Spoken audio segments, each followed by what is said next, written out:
Let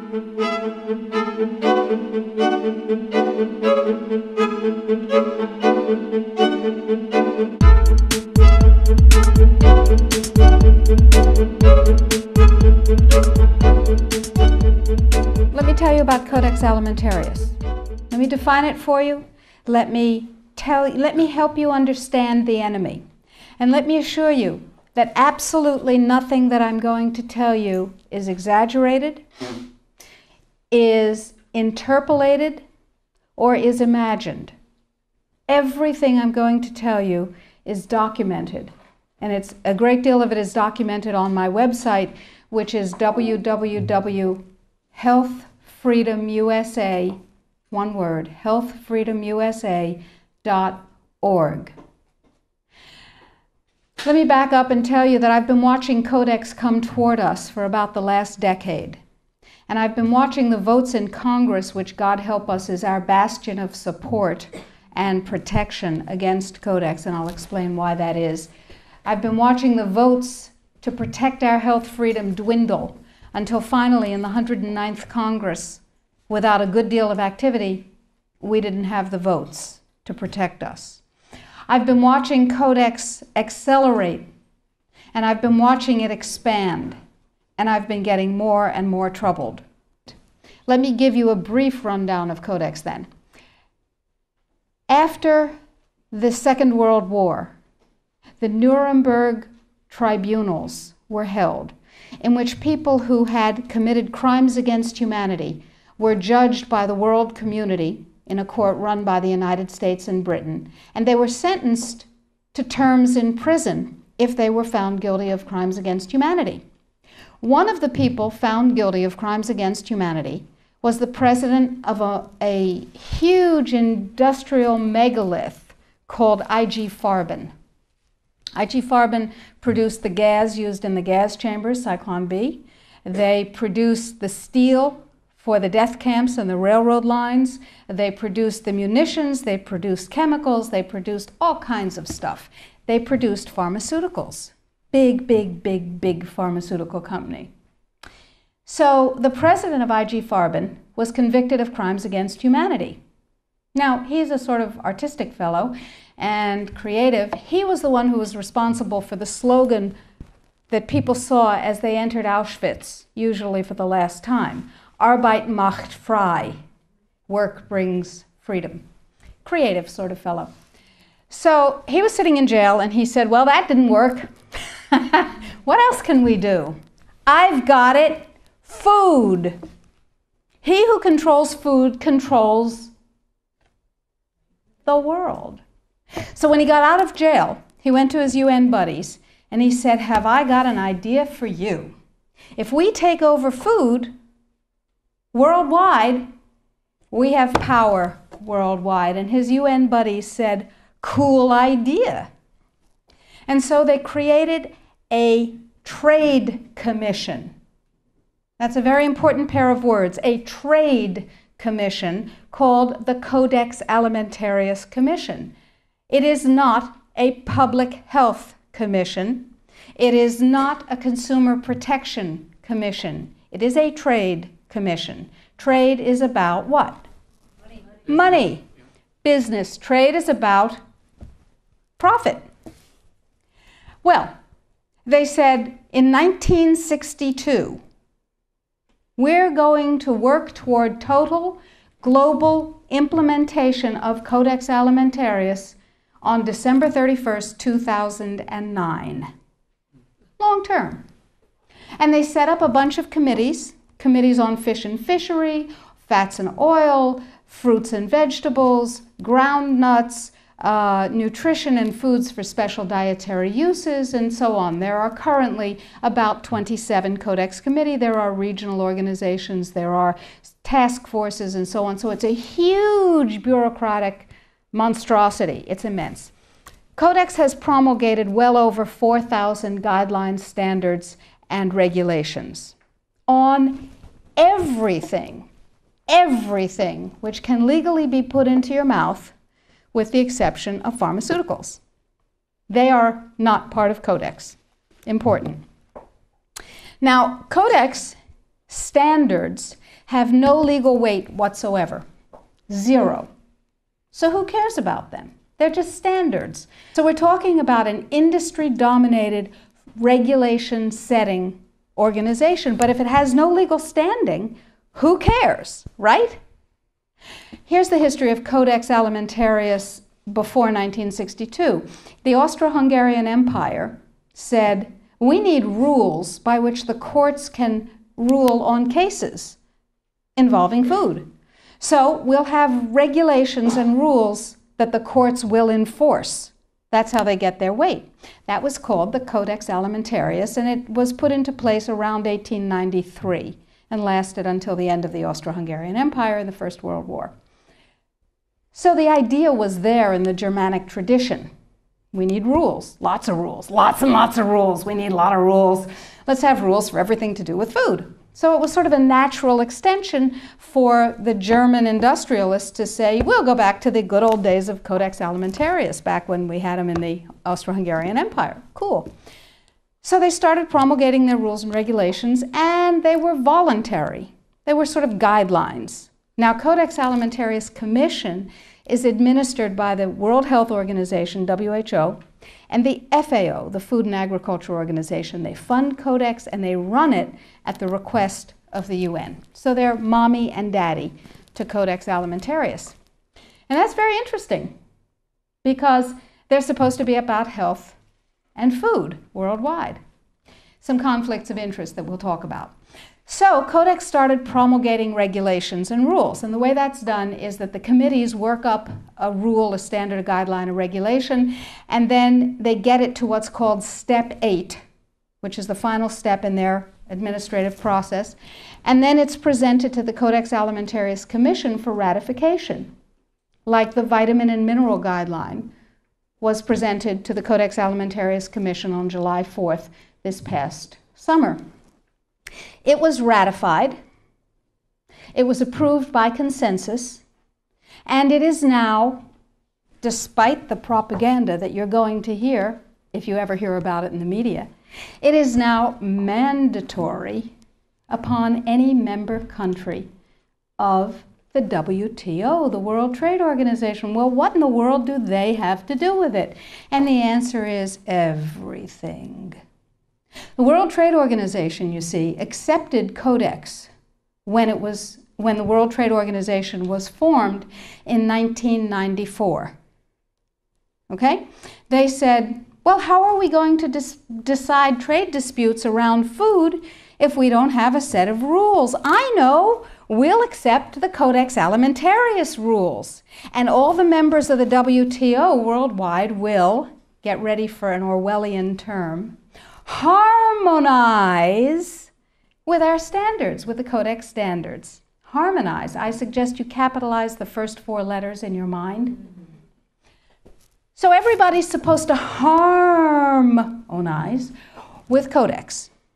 And when they harmonize with Codex, then if they get pulled into the World Trade Organization dispute resolution process, they have a chance of winning. Because, here's the kicker. You ready for this one? If 2 countries go into the World Trade Organization dispute resolution process, and one of them is Codex compliant, and one of them is not Codex compliant, the one that is Codex compliant automatically wins regardless of the merit of the case. People are using Codex compliance as a weapon in a much bigger economic battle. So, every country in the world is racing to do what? To become Codex compliant. So, in the United States, the situation is, okay, how do we become Codex compliant when we have laws that protect us? And you have to remember that Codex does not serve consumer well-being, does not serve health. It serves what I call the 5 bigs. Big Pharma, Big Chema, Big Biotechna, Big Agribiz, and Big Medica. Little you and little me are not served by Codex in the least. So before we go forward and talk about the rest of what has to happen, let's ask what Codex does. You probably all know about the vitamin and mineral guideline that was ratified on July 4th. You may not know that although it is said that Codex guidelines, regulations, and standards which have been ratified are voluntary, they are not voluntary. That is known as a lie. They are mandatory, but they are not fully mandatory until December 31st, 2009. They're sort of kind of a little bit mandatory now, and they're totally mandatory then. Okay, so what does Codex do? Why do I care enough about Codex to close my practice and stop treating patients who came to me from around the world to help them regain their health and be radiantly well with non-toxic means, which is a very satisfying thing to do. I love it. And it also provided me with an income. That was nice. Why am I concerned enough? Okay, let's talk about the vitamin and mineral guideline first. In 1994, here in the United States, DSHEA, the Dietary Supplements, Health and Education Act, was passed, which classifies nutrients and herbs as foods. As foods, you can set no upper limit on them. You cannot set an upper limit on lettuce, lamb, or rutabagas, and similarly, you cannot set an upper limit on vitamin C, echinacea, ginkgo biloba, vitamin D. And access to nutrients is freely given to us. We are allowed to have any nutrients we want because, and this is a very important point, under common law, anything not forbidden is permitted. Codex, on the other hand, is a Napoleonic Code law system. Under Napoleonic Code, anything not permitted is forbidden. That's called a positive list. So, vitamins and minerals. In 1994, we passed DSHEA. Nutrients are foods. We can have as much of them as we want. It's our business. In 1994, Codex, with no notice here in this country whatsoever, declared nutrients, put on your intellectual seatbelts, declared nutrients to be toxins. They're poisons. Dangerous industrial poisons. As poisons, we have to be protected from them. How do you protect somebody from a poison? You use toxicology. You use a science called risk assessment. A quick primer on risk assessment. First, you take the substance that's poisonous and you feed it to animals and you determine the dose that kills 50% of them. That's called the LD50. Okay? And you extrapolate what the LD50 for a human being might be. Then you go down to the other end of the dosage range and you start feeding itty-bitty tiny bits of it to test animals. And you come up with the largest possible dose, the maximum permissible upper limit, that can be fed to an animal before a discernible impact is shown. Okay? No discernible impact. Then you divide that by 100. That's how they do it in risk assessment. And now you've got a safety margin. So you've got 1/100th of the dose that can be given, the largest dose that can be given with no discernible impact. Okay? Nutrients under Codex not only are limited to those nutrients on the positive list, and we anticipate there will be 18 of them, and they do not include CoQ10, glucosamine, chondroitin sulfate. They do include fluoride, which, to my knowledge as a physician, has absolutely no biological benefit whatsoever. But it does make people complacent. Fluoride was first used in the Gulag because it was discovered that prisoners who were fed fluoridated water were complacent and you could do anything you wanted to them. They were easy to manage. So you have 18 nutrients. You have itty-bitty, teeny-weeny, little-bitty doses that are determined scientifically to have no effect on any human being. Now, in this country, we have a problem. We have déchets. We got to get rid of déchets in order to harmonize with Codex. That part of Codex, anyway. So how do we get rid of déchets? We attack it legislatively, of course. And there are 5, count them, 5 bills currently before Congress designed to overturn, gut, invalidate, and otherwise get rid of déchet. Because once déchet is gone, we can harmonize with a vitamin and mineral guideline.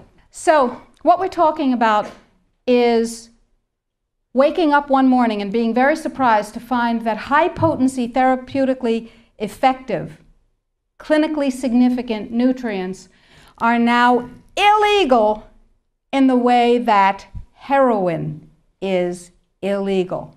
Not available with a prescription, illegal. If these nutrients have any impact on the human body, they are illegal.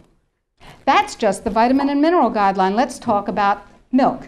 We have recombinant bovine growth hormone, and now we can choose milk with it or milk without it, butter with it, butter without it, right?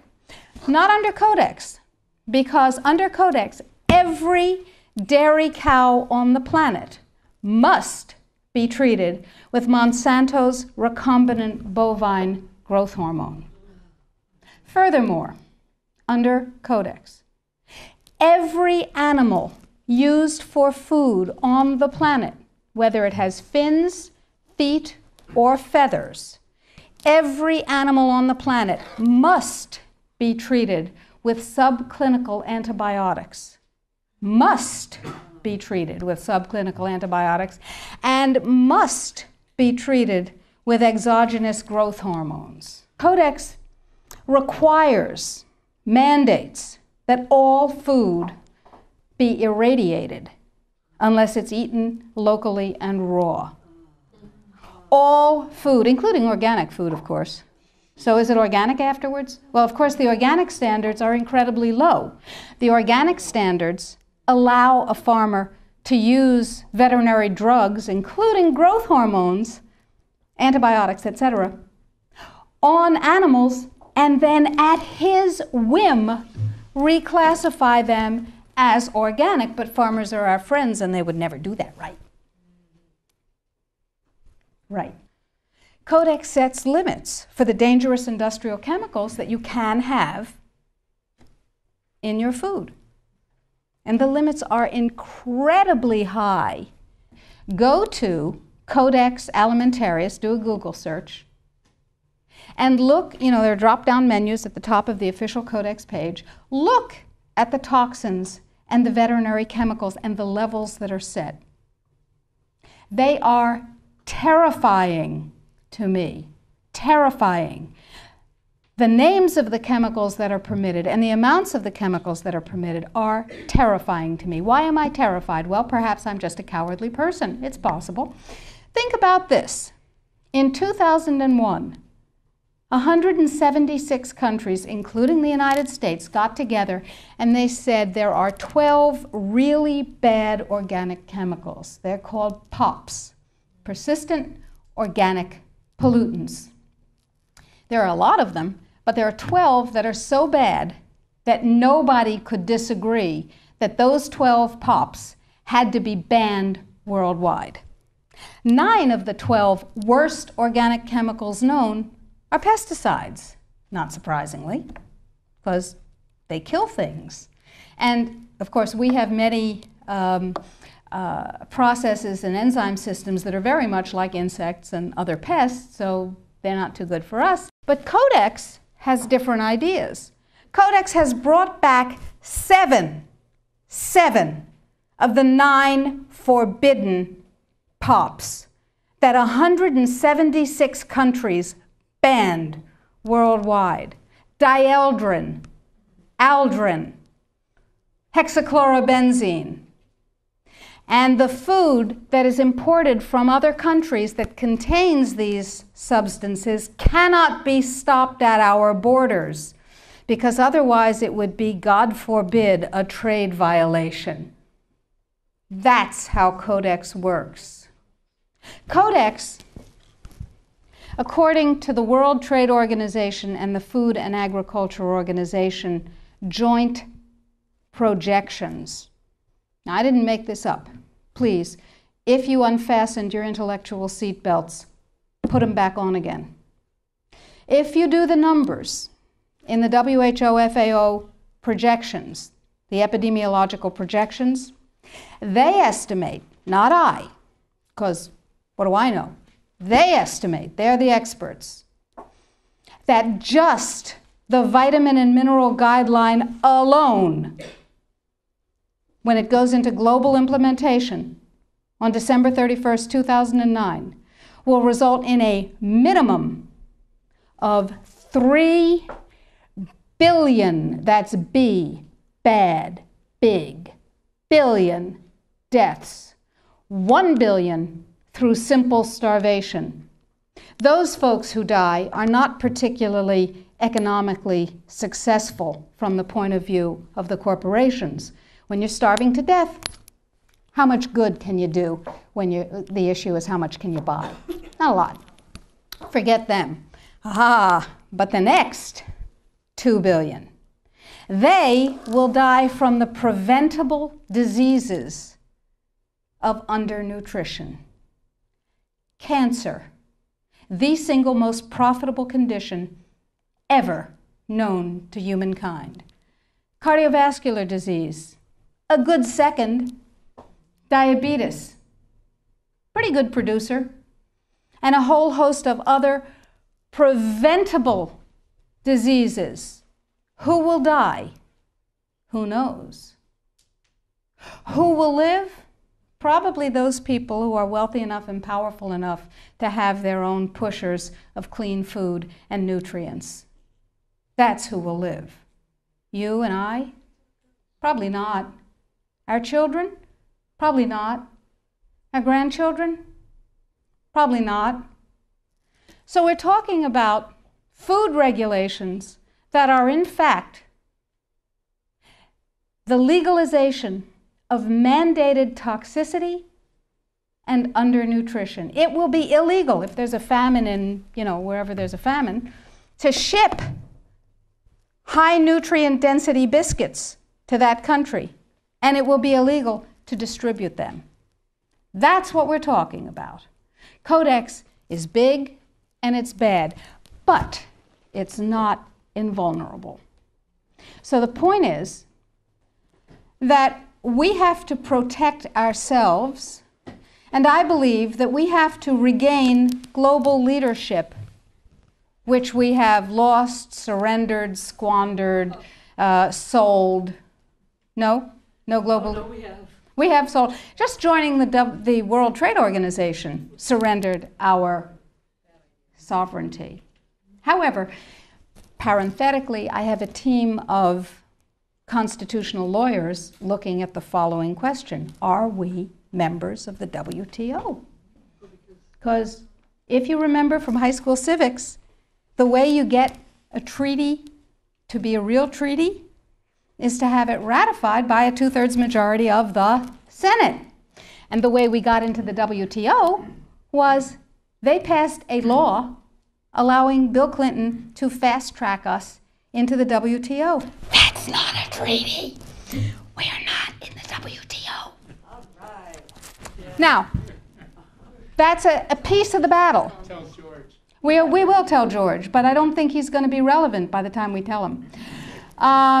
So that's a piece of it, but that's not going to save our lives right now, because do you know, picture in your mind a wasp or a bee trap where the insect voluntarily goes down the funnel and then can't get up out of the trap again? That's Codex. A regular law can be overturned, it can be repealed, it can be corrected by another piece of legislation. But once we become Codex compliant in any area, as long as we're members of the WTO, it can never be repealed because we have lost the sovereignty to become un-Codex compliant as long as we're in the WTO. So it's like going down that funnel and not being able to get up out of it. So it's very important that we make sure that we do not become Codex compliant. But then we'll be hit with all those big trade sanctions and the country will be destroyed economically, right? No. Remember surprise? One of the principles of war? Remember mass, where you take your strength and put it against the enemy's weakness? Well, here's what we've done. We have a team of lawyers who have spent hundreds of hours with us pro bono. These are good guy lawyers. These two gentlemen and we have spent hundreds of hours studying Codex, understanding its weaknesses, a lot of weaknesses, and constructing a strategy which will take the sucker down. It will take it down. But I need you. You are people that other people come to for information about safe, healthy food and nutrients. You are ready-made dissemination points. You are the 1,000 million, 100 million points of light. Here's what is happening. Every country in the world has to be Codex compliant in order not to get hit by WTO trade sanctions, as I told you, if they're members of Codex in the WTO.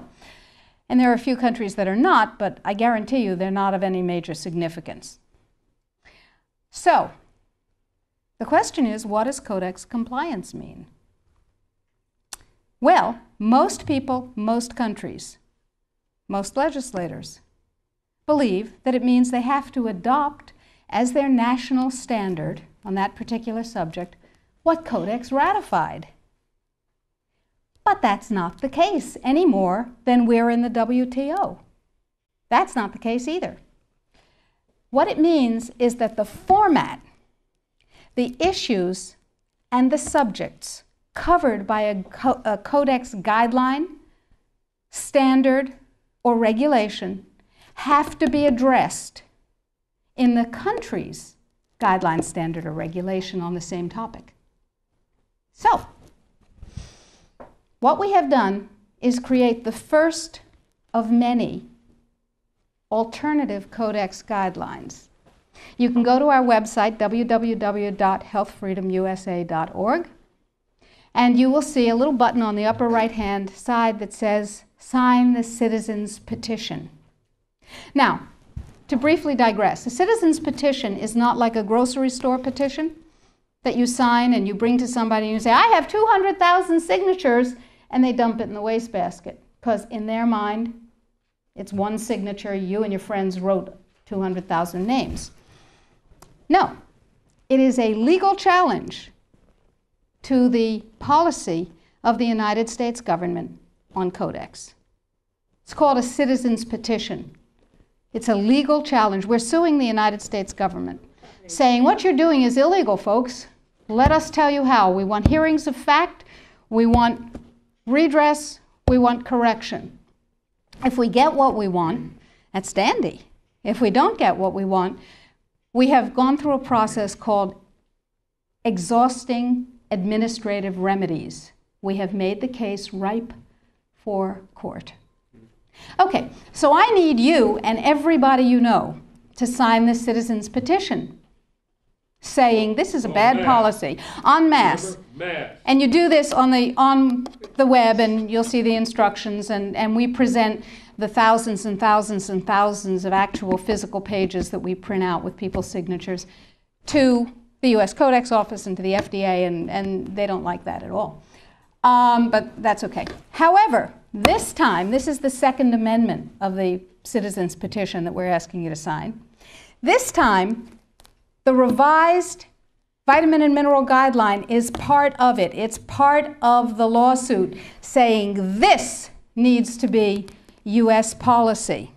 The more voices that say, this is what I want, and you work for me, Mr. and Mrs. Bureaucrat and Mr. and Mrs. Congressman, Mr. and Mrs. Senator, the more voices, the more weight.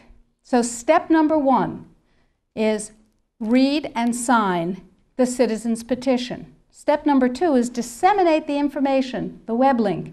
Tell everybody you know. Put it out in your office. Get your patients, your friends, your neighbors, your suppliers to sign the citizens' petition. And your suppliers, the companies that you use, are going to tell you that you're out of your minds. They will tell you that Codex is not a problem. And they will tell you, anybody here have a dog? Okay. Dog owners know that you ask a dog to heel, sit, down, stay. That's Codex in this country and worldwide. Because the more people who are in Codex coma, the less trouble they have getting this through. So the NNFA, anybody here ever heard of the NNFA? Everybody. Everybody's heard of the NNFA. Did you know that the members of the NNFA are not just health food stores and manufacturers, but include companies with names you may have heard? Pfizer, Merck, Monsanto, Bayer, BASF, Archer Daniels Midland, Chemet, Eastman Chemical, I could go on, GlaxoSmithKline Wellcome, Wyeth Arrest, you get the idea. Why? Because after DSHEA was passed and the nutrient business burgeoned, the pharmaceutical folks said, and they're not dumb, said there's gold in them thar pills. And they bought the means of production of many, many, many companies, and they bought the companies themselves. So they're in the nutrient business. What better way to kill the nutrient business, which is not nearly as profitable as the toxic chemical drug business, than to take it over? Works every time, right? CRN. Anybody here know about CRN? Council for Responsible Nutrition. Same members. They have lots of multi-level marketing companies. Same members. Okay? And they're serving their members' needs. They're saying, CRN is saying, yay, Codex is coming. It's going to protect us from those dangerous vitamins and minerals and herbs. And CRN is saying, it's fine. Go to sleep, lullaby, and good night. Everything's fine. And they use a report that they commissioned at a reputed cost of $800,000. A report Sidley, Austin, Brown, and Root, a law firm in Washington, wrote a report for them. And it said, lullaby and good night. Everything's fine. It won't have an impact on the United States. Everything's fine. Sidley, Austin, Brown, and Root has one major client whose name you might know, Merck.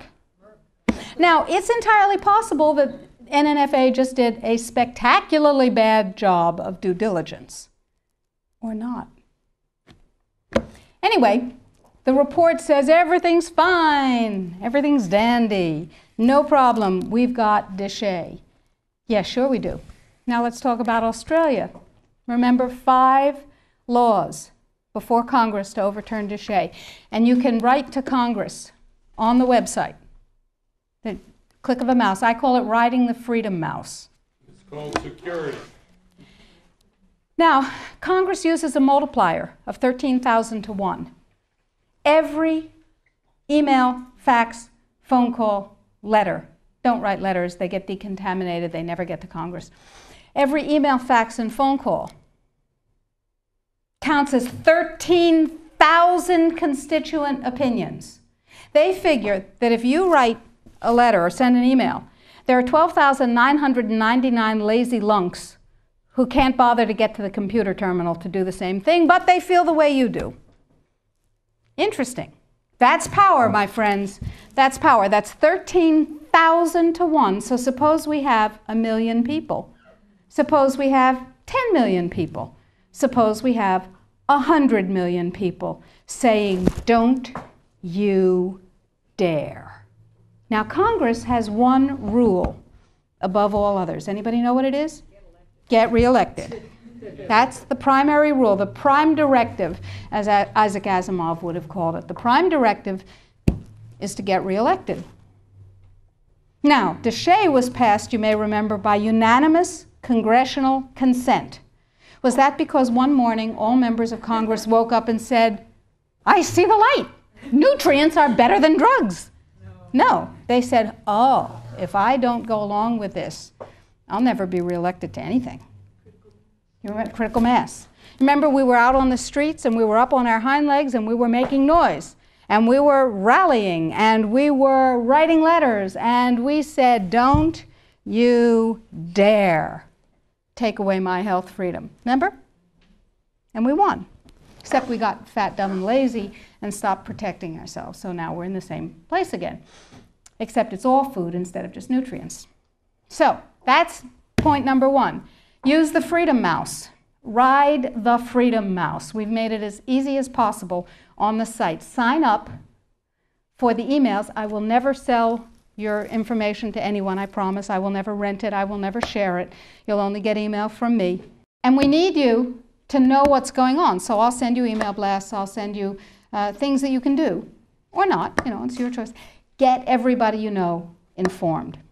Now, what else can you do? Well, we're going to write a series of Codex alternative guidelines. Everything bad in Codex will have an alternative guideline that turns it into a pro-health guideline. What have we done with the guideline, the vitamin and mineral guideline? You can see that because we have a markup copy that has their guideline crossed out and ours written in on the website. It's right there. What we've done is turn it into something, into a guideline that mandates biochemically, individually determined optimal health. And it's still Codex compliant. So we said, okay, now we need Congress to adopt this. And we need other countries in the world to adopt this. So Bert and I went to Washington, D.C., and we met with Dana Rohrabacher from Orange County, who said to us, he's a representative, he said, I believe in pesticides. I went, ugh. He said, I believe in GMOs. I went, ugh, ugh. He said, I believe in irradiation of food. I went, ugh, ugh, ugh. But, he said, I believe in your right to not be forced to eat foods that have been processed that way more than I believe in those technologies. I will take this on. Yeah. We said, oh, that's really nice. And he said, now, we need a coalition. So we went across the aisle, or across the office building, to see Peter DeFazio's staff from Oregon, who is a liberal Democrat, whereas Rohrabacher is a Republican, a libertarian Republican. And DeFazio's on board. And we have large numbers of others who actually never heard of Codex before we told them about it. Never heard of Codex. We have called every health legislative aide in Congress, and we have said, what's your congressman's position on Codex? And they've said, bah. We have spoken to the trade legislative assistants. We've said, what's your congressman's position on Codex? And they've said, on what? They don't know. We had a congressional briefing set up on the 20th of September. I was going to address Congress. Tell them about it. I thought that was cool. 10 days before, it became a briefing on something else. Another freedom click. You need to write to Congress on the site and tell them that they need a congressional briefing, by God, and tell them you want me to brief them. They don't know. They've never heard of it any more than the general public has heard of it. Gee, how'd that happen? Who knows? Every negative part of Codex can be overturned by a guideline, a regulation, or a standard that is positive.